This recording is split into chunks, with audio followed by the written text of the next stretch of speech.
if you're going to be a successful manager in this environment, a few guidelines. You need to be an incrementalist.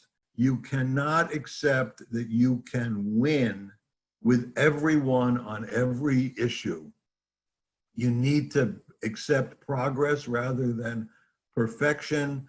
You need to expect that some people are going to get it like this and other people are never going to get it. You need to use positive reinforcement. Well, that's perfect for principals and education administrators because by and large, you have nothing else that you can give them. You know, you can't give them money, you can't give them bonuses, you can't give them time off.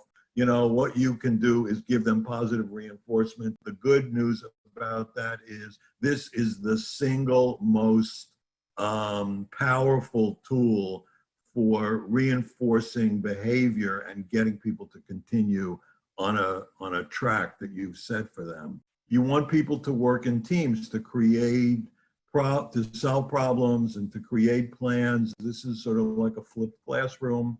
You want to be transparent and support open discussions because this is what gains trust. This is what makes you a part of the team. This is what helps them want to please you and support you.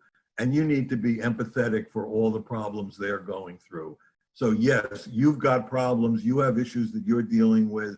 You can't lose sight of the fact that you need to understand where they're coming from and how they're, for lack of a better word, suffering as they make this transition as well.